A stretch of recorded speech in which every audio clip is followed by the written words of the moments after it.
welcome to another video from theplayersaid.com. My name's Alexander. And I'm Grant. And today we're taking a look at a two-player war game. This is called Saigon 75, and it's from a company called Nuts Publishing. And it is a French company. They do some of their own original war games. Nuts also does a bunch of regular board game translations and prints. They like all the French language stuff. All that's available on their website of like regular board games, but this is one of their own. Yeah. So you're probably watching this on the Kickstarter. Two-player war game, and this is very much late war Vietnam. Yeah. 1973 through 1975. Yes. So the title says 75, but it's the last. Yeah. Really, it's 1973. It says 75 because it's supposed to denote that it's the end of the war. So the game begins just after the Paris Peace Accords have been signed. So it's the whole of South Vietnam, and it's all, a lot of ARVN units. All the U.S. have gone. Well, it's not a lot of ARVN units. It's No. a handful of ARVN units. But what I mean by that is there's no NVA and no VC on the board. All of them are off-map, basically. Yep. But the whole game is the North Vietnamese player has to chuck all their units on and race down to Saigon and take it in 8 turns' time. Yep. The gameplay is not very simple, very easy to learn, is what I'd say. Well, and it's actually very clear as well. It's very structured, and you just go through the steps. Yes. So there's still good decision making to be done, but basically you kind of roll a dice. That's how many units you can activate, modified, and you put that many guys out. They move, and then they combat. Once you're done with combats, that's you check for control. Then it's the next player's turn. In between that, like in that phase, you will play one event card. There's 20 in the game. You will play with 16. Each player has 8. Always 8 turns. 4 are put in the box. Yes. Randomly. So those events will, make you do an extra thing or put some stipulations in. Penalize you. Yeah. So there's a bunch of different things with those, those are cool and kind of shake it up. Yeah, I actually really like those cards. I think they were very difficult for the ARVN to deal with. And I liked them. But we'll talk a little bit more about that. It's not a card-driven game. No, it's not at all. Those are event cards. Yep. Oh, here's the thing that happens. Every turn, you have to play one of those cards. You have 3 in your hand. You draw 1, and you have to play one of those 4. And that's like easy mode. Now we've played that. What you would typically do is you play with 8 cards. You just deal 8 cards each. All at once. And you've got to play one every turn. So you've got to figure out when you're playing which one and when. And that might change throughout the game if you're like, oh, I was going to play this, but now I definitely need to do this other thing. Yeah.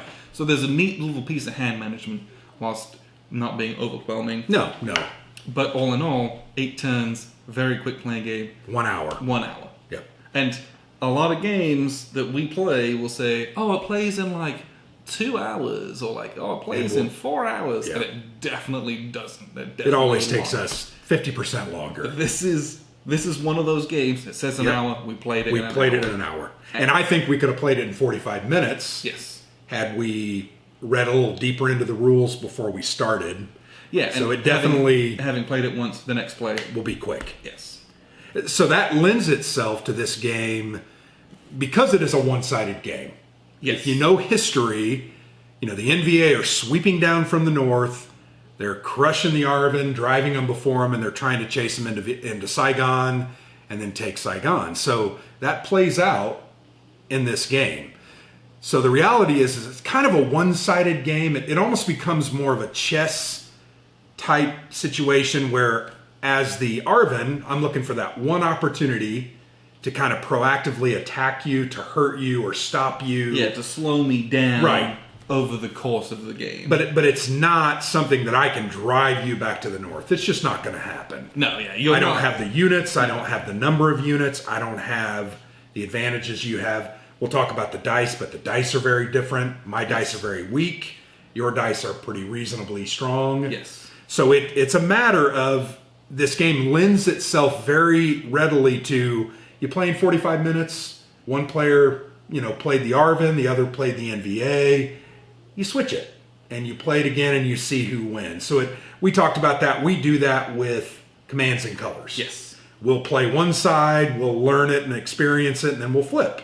And this would be very easy to do that. And I think the way you're probably going to play this. Yeah, because I think the first time you play it, the South Vietnamese player, you almost feel like you're just getting wailed on. Yeah, you are. Especially if a couple rolls go one way or the other. Well, it was funny, in our play this evening, the dice rolls at the beginning were so bad that it really hurt me. But I don't know that it would have changed everything over the game, but I would like to play it again and play that and maybe get a reasonable dice roll. Yeah. And just see, because I think there was some movement that I could do there. But overall, yeah, an interesting concept. I think execution-wise, it was an interesting experience. So this is very much a prototype. What I'll do is I'll show you the board, kind of go through some of the mechanics here, and then we'll wrap up with a few final thoughts. So here's a look at the map, and again, before we say anything else, this is all prototype stuff. I like the map artwork and the layout of the kind of the charts and play aids and stuff, so that might, be very similar to what you get, but we've just got some wooden blocks and these are paper thin. That's not what you're getting in the Kickstarter, so just make sure you remember that. This is the very end of the game here, where we got to turn 8, and at the end of turn 8, Saigon was not controlled by the North Vietnamese, so the North Vietnamese did not win the game. All the South Vietnamese are trying to do is to hang on to the very bitter end. You'll see there's red units, big and small. This is like a full battalion, and this is a reduced battalion. And then these little black cubes are VC battalions. The South Vietnamese players got all these big ARVN regiments, and then the little reduced ones. They've also got a bunch of different colors as well. So there's green are airborne units, orange are Marines, brown are these kind of PT boats down here, and then blue are Marines. I think that's everything. Orange are Rangers.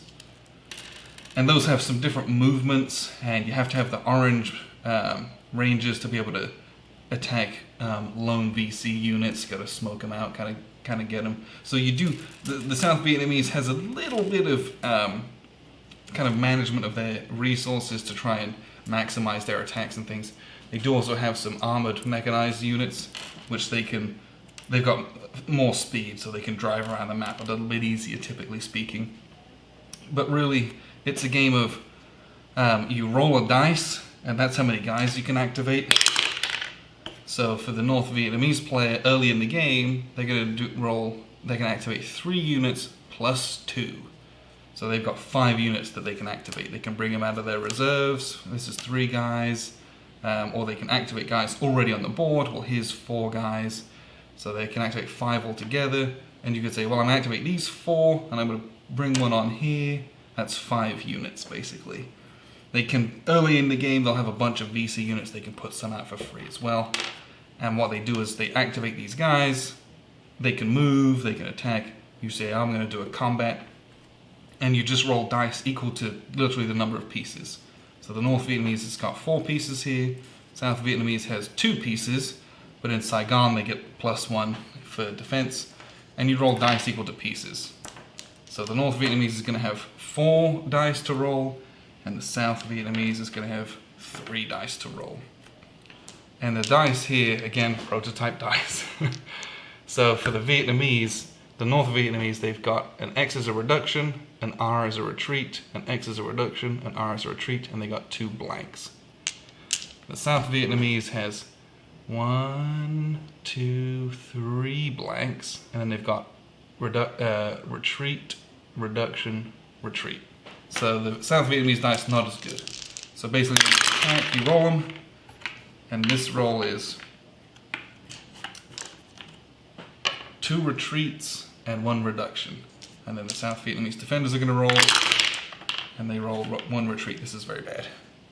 So what happens is they have to suffer a reduction, so they'll just kill a guy. We'll kill this blue Marine. And then the difference in the retreats is what gets put into effect. So the NVA did 2 minus 1, so there's only 1 effective retreat. They got to retreat the last guy out there. As soon as you control, the only guy in here, you put out one of your control markers like that, and you control the province. If it's Saigon, the NVA immediately win the game. Obviously, this is turn 8, took a long time to get those guys down there.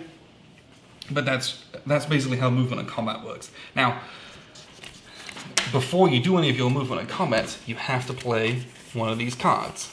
At the beginning of the game, you'll be dealt 8 of them. The kind of the reddish purple ones are NVA affiliated ones. It's not that the South Vietnamese can't play them, it's just that they almost always benefit the North Vietnamese player, no matter who plays them. The yellow ones are South Vietnamese cards, and there's a couple of green ones which are kind of neutral. They don't hurt anyone specifically one way or the other necessarily. They might hurt both of you. So a look at these, for example, if you play the Ho Chi Minh Directive, the NVA player may activate 1 additional unit. So what happens is you roll the dice. I rolled a 2, so I've got 2 plus 2, or if I'm late game, I've got 2 plus 4, so I've got 6 units. I can play this to activate 1 extra guy. I got 7 units. So I could do my big attack down here. I can maybe move my VC units up here to try and take more control.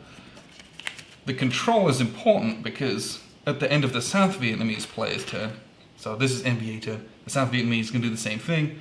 They're going to do all that, they're going to play a card. At the end of all their combats, they are going to end up rolling on this desertion table up here. So the South Vietnamese, it's a little different with their activations. They've got 3, plus whatever turn you're on, so they've got 6. They can buy airstrikes. It costs 1 each. There's a limited supply, but there's enough where you'll probably not run out in a game. It'll be rare. You can buy an airstrike. You buy as many of those as you want. That costs an activation to do that. Then they're going to play, their event, and then they're going to do their moves and attacks. If you want to commit an airstrike to an attack, let's say you've got 3 dudes in here, and you commit an airstrike, that just gives them +1 dice. This little Quet marker, +1, is only defensive. So right now it's 4 yellow dice on 3 red dice. You chuck your dice, you resolve combat. Once you've done that, because we used an air unit, we have to roll one of our air attrition dice. And this has plane, plane, plane, plane, blank, blank. If you roll the airplane symbol, your air unit dies. So this is a good roll, that's a good roll, that's a terrible roll. So the unit gets literally removed from the game. So it's 2 and 3 chances that you're going to lose your airstrikes. So the economy for the South Vietnamese player, if they have bad activation rolls, can get pretty tight, whether they can or can't buy those or whether they want to commit to that. But they do their turn, moves and attacks. After they do that, they're going to roll on this attrition table. Oh, it's a desertion table, I apologize. And what happens is you count up how many North Vietnamese provinces are controlled. 1, 2, 3, 4, 5, 6, 7, 8, 9, 10, 11, 12, 13. And on the 10 to 13 table, the South Vietnamese player is going to roll 1d6, which is 2, plus 3 is 5. And they're going to remove 5 pieces from the board. And there's some rules about how and when that gets done. And early game, this will all be stacked full of units everywhere. But you're going to pull 5 off the board. This is 1, 2, because it's 2 steps. 3, 4. I mean, things can get pretty brutal. And there's some rules about how and when you do that. There's some priorities. First, you do it next to Laos, Cambodia, and North Vietnam, where you both have units present. They literally want to get out of the fight. So these guys are going to get removed first. Then you do anywhere next to Laos, Cambodia, North Vietnam where there aren't units together. And then you do units together elsewhere, except for Saigon, and then like any other space. So effectively, after a couple of rolls on this table, especially if the rolls are bad, a lot of the surviving South Vietnamese units are going to desert, and they'll just go from the game in the last few turns. So there's a lot to really consider in that, with where you place your forces, how you retreat, trying to get guys in Saigon and next to Saigon. So if Saigon gets attacked, you can bring more guys into that to reinforce it, so you don't desperately lose. You're just trying to cling on with your fingernails at the end, typically, in this game. But all in all, the cards are very fun. You very tough choices at times, because you're going to hold a couple of opposing cards, and you got to try and make the best of those and play them when it's least detrimental. And for the South Vietnamese, that's very hard, because they're going to hold a lot of NVA cards, just because of the distribution. I think there's 12. I think there's, is it 12? No, yeah, there's 12 NVA cards. There's 6 Arvin cards, and there's 2 neutral. So there's literally twice as many bad cards for the South Vietnamese. So you've got some tough choices to make in your hand management. You have to manage this little activation economy that you've got with who you want to attack with, when and where, and then try to, you know, pull back slowly enough where you might be able to hang on to the end of the game. And all of this, I swear on my life, takes an hour. And what we'll do is we'll wrap up with a few final thoughts here. So that was a look at the board and the map. Beautiful board. I mean, yes. Obviously it's 4 sheets of paper because it's a prototype. But I think nice looking board. I would like to think that the map artwork and the stuff is very close to final, because I really liked it. I don't know, it's just nice. Yeah, Obviously, I thought it was nice. The game pieces themselves were not. Yeah. So you're going to get some nice bumper components, some updated components, which will be very, very cool. Yep. But all in all, I had a fun time playing this. But it fills a cool niche in wargaming, because how many of the games that we play are very, very long. It's quite a good number. Most of our war games are 4 to 8 hours long. It's rare to find a war game, especially one that's decent history, that plays in an hour. That's rare. Usually it's something like Commands and Colors. It's a single individual battle. Rarely you're doing a campaign like this. But with that being said, there was enough interesting components and mechanics used that it kept our interest. Yes. We talked about it when you showed the map. You know, the desertion table is a very interesting concept for the Arvin. And it's very important for them to manage that. Very important. Because it is all based on the number of regions that are controlled by the NVA. Then you're going to roll a D6, or a D6 and add 3, or a D6 and add 6. My goodness. If that ever happens, it's over. And then you're going to lose that amount of units as the South Vietnamese player. So that was, I thought, a very interesting concept that I had to worry about, and really, I didn't spend a ton of resources, but I did try to, I'm going to stop it from going into the really bad 1d6 plus 3. Yes. And I think you were trying desperately to get it there. Yeah. And you actually used an event card. The event put me in there once, and then I was able to take ground and do it a second time. What's nice, though, is all of these kind of little chrome pieces like that, even like how the air support works, it works in such a way that it is functional in the game sense. Yeah. So that doesn't break the game necessarily. You still won, even though you lost everything through desertion. But if you don't manage that, I think you're really going to lose the game. But it's also, it provided a historical, whilst not outcome, a historical situation. Right. The die roll weren't favorable for me at the end, but, you had a lot of units going into turn 6. And in reality, after desertion, it looked a lot more like it did in 1975. I think on my 2 desertion rolls, I think in rounds 5 and 6, I think I rolled a 5, you rolled a 5 and a 6. 6. Okay. So I lost 11, 12 units, all in in a very short order, and that was devastating. But to my benefit, I was able to survive that. Yes. I don't know how. I still don't know how. Well, it's the dice, right? The dice, and then that card that I played, that Stubborn Resistance. So that was an interesting mechanic. I think you talked about the air support. That was an interesting mechanic. And again, I know at the beginning it's kind of like, oh man, I'm losing. They all die every time. But I ended up having, I think, 3 left. But it helps you to manage your activation economy. Yep. And gives you something to do that, in a game sense, it's crunchy, but also, historically speaking, Korean Air Force took very heavy losses. Yeah, they did. The other thing that allowed me to do, because I had that extra battle die, I was able to kind of spread my troops a little thinner and maximize, because you can only ever roll 5 dice. Yeah. You can only ever stack 5 guys in there.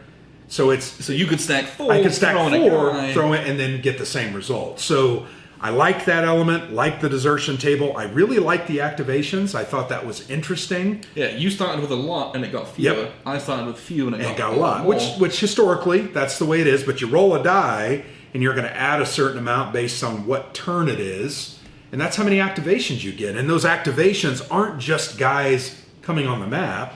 It's actually identifying guys on the map as well that can attack. Yes. So it's a real management, because you can't just put a bunch of guys on the map and not be able to attack. Yes. You've got to be able to bring a guy or two on and then do 3 or 4 that are going to attack. So lots of those, I thought those management elements really made for an interesting experience for me, even though I was getting my butt kicked Right. for most of the game. I don't know. I liked those, and we talked about the cards. I think the cards were pretty interesting. I really liked the cards. Some of them I'm like, oh, it's really good. And I was like, well, I was saving the ones that were detrimental to me to the end of the game, because I was trying to end the game before I had to play those. Yeah. Didn't work out that way. I had to play them, and I lost the game because of it. And looking back on it, I think you would have played that Stubborn Resistance to get rid of it. Yes. And then I might not have been able to hold Saigon at the end. So there's some very, very interesting play about when you choose your cards, and you can get into some pretty interesting strategic decisions with what you've got to do with those. Yeah. Really liked that. But all in all, a quick playing game Yep. that's a huge campaign. You get some good meat out of it, but it's very light. Almost anyone could pick this up. The rule book's very small. Yeah, I think you could play this with your kids. I think not young kids. I'm talking early, 10, 12. Yeah. And they would enjoy it. But there's enough strategy here to keep you interested. And I think multiple plays are also going to return some greater dividends, because you're going to learn some new strategies and some different elements. And I don't know, really, I liked it. I think there were some things I didn't like about it, but I understand why they were the way they were. The dice. The dice were the one thing. That was a pretty big handicap for you. Well, and you're generally, each side is rolling 4 to 5 dice. Yeah, typically. Your Arvin, the Arvin dice had 2 retreat results, yes, and 1 reduction result, and then 3 blanks.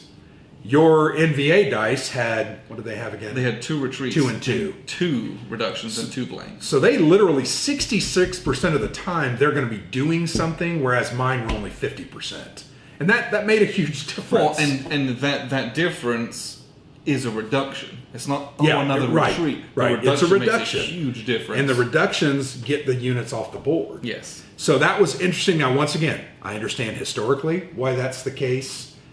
Arvin weren't necessarily the best gunned or ammoed, and it helps progress the game in a historical way. It I does. can flow through some. So I thought that was interesting. I also liked your control markers that gave you an extra die. Only defensively. I thought that was really neat, though, because it encouraged you to get out and control a bunch of places and then try to hold a couple of them. Just a lot of interesting elements. I thought graphically the map was presented well with the activations and the player phase actions. Thought that was very well done. Overall, I think this was a solid game. Yeah, and I'll come back to it. It's a 60-minute game. Yep. But it's interesting and got enough meat for it to be fun. It's not some 3-day-long study of the Vietnam War where I'm going to be like tearing my face off. Which that's great too. Yes. We love doing that, but this is 60 minutes, you're done. Yep. And that's got some merit to it too, which I appreciate in this. So a fast-playing, Vietnam, historically accurate game, you're going to be able to play this in 60 minutes. Historically reasonable as well. Reasonable. Because there's still a game here where there is. You can change the outcome of history. Well, if you roll a whole bunch of blanks, even though you have better dice, it could happen. Or if you misplay, there's things that you can do. Little elements that you can make mistakes. The other thing we didn't talk a whole lot about, those momentum elements were pretty interesting. Basically, you're trying to get those as the NVA so that you have an extra action or a die reroll or that was interesting, but it wasn't a game breaker or a deal maker. You could live without them or you could live with them. Yeah, if you can get them, get Great. them. If it takes you a bit too long, a bit too much effort, maybe focus doing something else. Yeah. But yeah, all in all, I had a fun time playing this, and that's one of the most important things about war games, right? Yep. That I had a good time. So agreed. All in all, this is if you're watching this video, you're probably on the Kickstarter page. So think about backing this one. Hopefully, you learned something about the game from this video. This is Saigon 75 from Nuts Publishing, and we've been theplayers8.com.